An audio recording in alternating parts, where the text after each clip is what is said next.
ഇന്നലെ ശ്രീനാരായണഗുരുദേവന്റെ ദിവ്യ സ്വരൂപത്തെ നമ്മൾ തിരിച്ചറിയുമ്പോൾ ഗുരുവാണ് യഥാർത്ഥത്തിൽ ഈശ്വരൻ എന്ന് നാം അനുഭവിച്ചറിയേണ്ടതാണ്. അല്ലാതെ ഏതോ വാക്കുകൊണ്ട് പറയുന്നതുകൊണ്ടോ അല്ലെങ്കിൽ മറ്റൊരാളുടെ നിർദ്ദേശം കൊണ്ടോ നമ്മൾ ഗുരുവിൻ്റെ ഈശ്വരീയതയെ സ്വീകരിച്ചിട്ട് അർത്ഥമില്ല. മറിച്ച് നമ്മൾ ആ ഈശ്വരീയ ഭാവം, ആ ഈശ്വരീയത എന്താണ് എന്നുള്ളത് ബോധ്യം അനുഭവിച്ചറിയും. അല്ലേ? പഞ്ചസാര ഇന്നതാണെന്ന് പറഞ്ഞതുകൊണ്ട് കാര്യമില്ല, അത് കഴിച്ചവർക്കേ അറിയുള്ളൂ.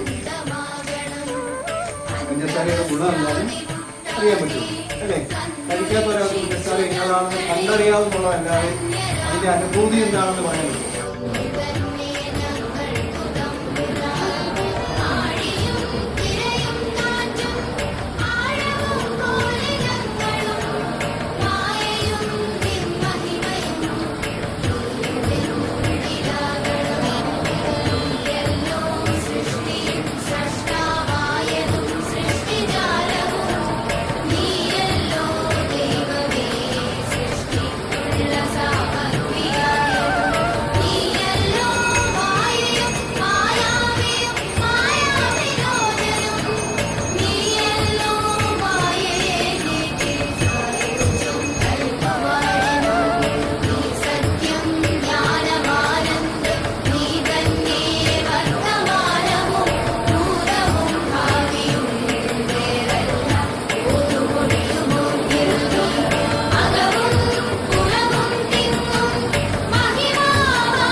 നമ്മുടെ എല്ലാം താന്ത്രിക ആചാര്യനായ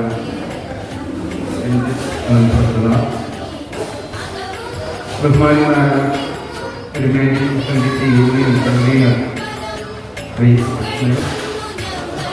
സെക്രട്ടറി, അതോടൊപ്പം ഇപ്പോൾ ഈ നമ്മുടെ ക്ഷേത്രം പണിയുന്ന സ്ഥിതി ഇവിടെ എത്തിയിട്ടുണ്ടെന്ന് അറിയുന്നു.